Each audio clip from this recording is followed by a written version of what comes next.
He's like a 64. I'm sorry, he's a low tier hero. But getting back to the matter at hand, we got Jaime. We're getting underway here. Getting it in with TaiMai. Let's go. I don't know who the favorite is here. I want to say TaiMai. I would say TaiMai too, but Jaime's got a lot of tricks in his bag. He does. You never know what he's going to bring out. He's a very momentum-based player. I've come to find. I mean, if he's not feeling it, you know, he's the kind of guy who could underplace his seed at a large major. But at the same time, this wealth of talent here, there's no easy task even in winners round 1. Jaime's one of those players who has turbo mode. It's just he definitely. It's a matter of when he gets to his last stop. And right now we're seeing Jaime very content to stay low to the ground. Yeah, running back and just dash back and forth. It's smart because I mean, as Kirby, you don't want to jump around on the platforms. You risk getting smacked around with those lasers. But Kirby standing on ground, even rushing. He's probably just looking for him to shoot a laser and then get the opportunity to rush in for an attack. Look for an opening. Yeah, TaiMai, cleverly is trying to bait him, but I mean, they're both very keen to this game of cat and mouse here, or of fox and star creature. Yeah, TaiMai comes from that type of game where it's Japan, so it's best of 1. Well, at least prior to Smash Cup, it's best of 1, 4 stocks. So right, you really have to capitalize on all your openings. Totally. I mean, and he's extremely patient. I think what you'll come to find is that you're not gonna outweight a Japanese player. They're just too sound in that department. Man, DI knocks him back onto the stage with that bear. He's doing a great job so far, though, of staying out of the Kirby's danger zones. Yeah, exactly. All right, Jaime gets one there, sneaks in with that grab. Exactly what you were talking about, sneaking under those lasers. Yeah, I mean, I was doing it to Nintendo earlier. It's really like the only opportunity you have. I mean, with the animation of the laser takes just enough time for you as Kirby to run in there and execute a grab.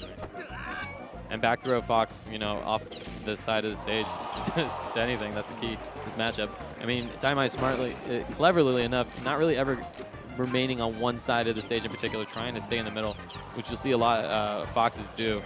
They know if they're getting thrown off the back, or if they're getting thrown off stage, it's curtains. Here we go.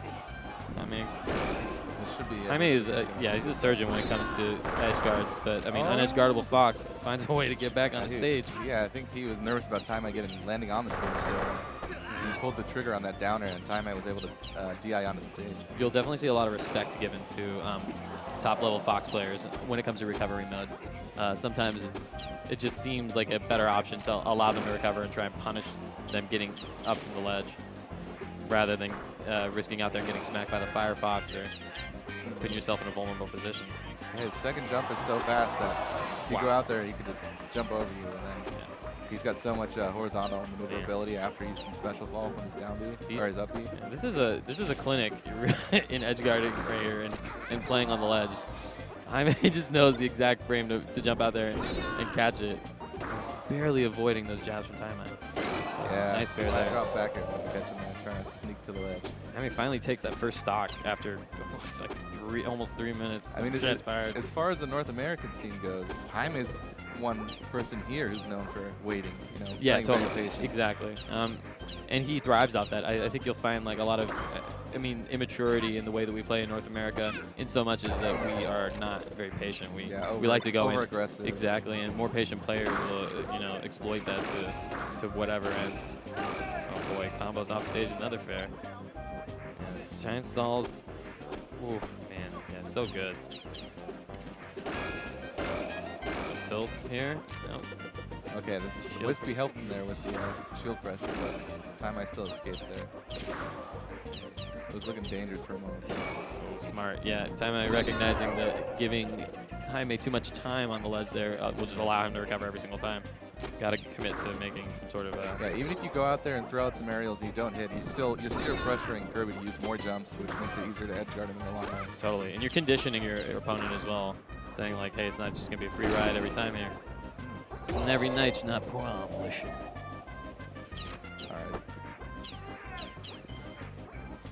TaiMai's going to want to hold on to this lead, because this matchup can be just turn real ugly if you start going in when you're ahead and get up tilted by Kirby. Yeah, I think you never really want to run towards Kirby blindly.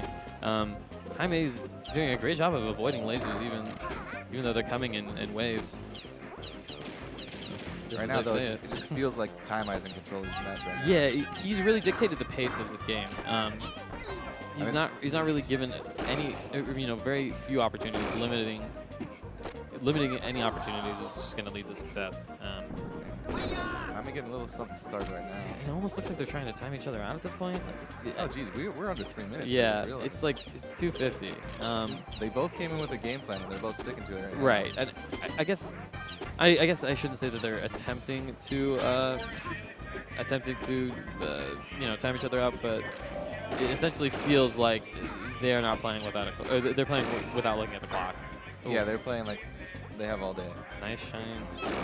So I don't think this is going to go to time with 2 minutes left, a little over 2 minutes left. TaiMai is looking like it might wrap this one up with a bow, and under a minute left on the clock. Oof, man. It's the jab log. Oh, nice. Forward smash will do it. Nice call out on that F smash. I mean, looking to chain together a real quick 0 to death here. Try and get control of this game 1. Okay, so now he's playing the platforms a little more, switching it up. Yeah, I like this. I mean, smart there to not up tilt again. Up tilt would have pushed him off, and he would have got punished by an arrow from Fox. Right. Pivot grab just. I mean, if Kirby even attempts to pivot, like if you're hitting Fox with like a fair and then you try and pivot up tilt into that amount of time is enough for Fox to shine the shine. And so that option is just gone. So it's sort of limited how you combo Fox, but I mean, essentially a series of up tilts and then smacking him off stage every single time is a strategy. Jaime not feeling Kirby with that. Yeah, he's contemplating the switch. He does have a good Fox of his own. He does have that he's got signature Samus too. He does have a, but I don't think he's going to go to the Falcon. Samus He's like, maybe.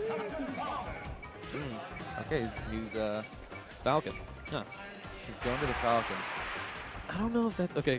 So immediately Super Boom has come over Boom and is like, "Yo, dog, listen here. This is the game plan. Don't go Falcon.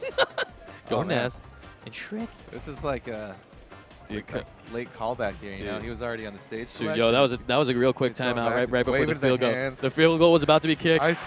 Boom called timeout. He's like, yo, real quick. I get to coach my boy.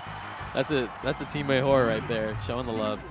Obviously, Boom's got a lot of love for Jaime, and it's nice to see. It's nice to see some upper level players come out and offer some kind words. He missed the Z cancel. I think he could have connected something after that fair. Yeah, I mean, at this stage in 64, this is the upper echelon right here. You cannot miss a Z cancel. He's lucky he didn't get punished harder.